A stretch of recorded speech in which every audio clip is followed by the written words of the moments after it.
بەهۆی ئەوەی ناوچەیەکی بەکاربەرە و شوێنێکی باشە بۆ بازار بۆ وڵاتانی بەرهەمهێن، هەرێمی کوردستان چاوی وڵاتانی ناوچەکەی لەسەرە تا لە ڕێگەی بازرگانەکانیانەوە بازاڕێک بۆ بەرهەمەکانیان بکەنەوە.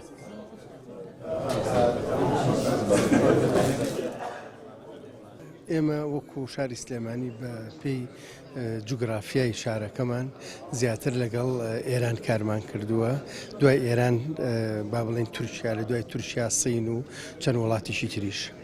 بەداخۆ ئێمە لە سەتا 90 بەکاربەرین، لەبەرەوە هەدەفێکین بۆ هەموو ئەو وڵاتانەی کە هەنارداکەن.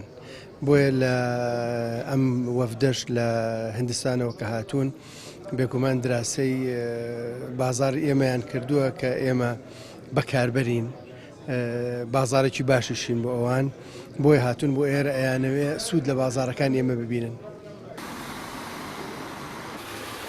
بەپێی ئامارەکان لە سەدا 90 پێداویستیەکانی هەرێمی کوردستان لە دەرەوە هاوردە دەکرێت و تەنها لە سەدا 10 بەرهەمەکان ناوخۆین کە زۆرینەیان بەرهەمی خۆراکین نەک پیشەسازی. جگە لەوەش خاوەنکار و پیشەکان نیگەرانن لەوەی تێچووی بەرهەمە سەرەتاییەکان لێرە گرانترە بە بەراورد بە وڵاتانی دیکەی ناوچەکە. ئەم لێرە تێچووی بەرهەم زۆرە، ئۆمادەی خاو گرانە و تێچۆکانی کارژێڕی و فرۆش و مارکێتین و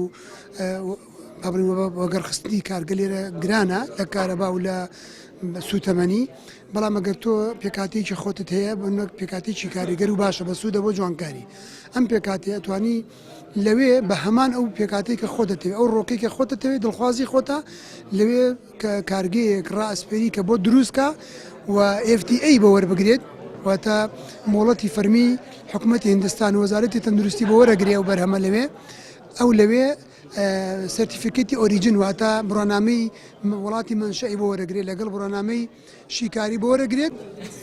ژمارەیەک بازرگانی هیندی بە مەبەستی دروستکردنی بازار بۆ کاڵاکانیان هاتوونەتە سلێمانی و دەیانەوێت پەیوەندی لەگەڵ بازرگانەکانی کوردستان دروست بکەن و دیارترین بەرهەمەکانیشیان لە بواری پزیشکی و خۆراکی و جوانکاریە.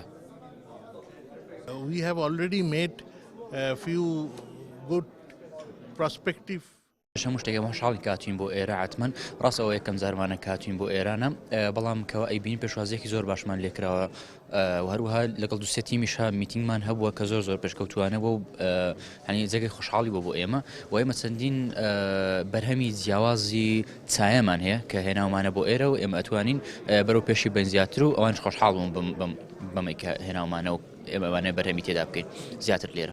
بەهۆی بایەغنەدانی حکوومەت بەکەرتی کشتتوکاڵ و پیشەسازی هەرێمی کوردستان تا ئێستا دەوترێت بەرەو پێشچوونی بەخۆیەوە نەبینیوە و زۆربەی کاڵاکانی لە وڵاتانی دراوسێەوە هاوردە دەکرێت.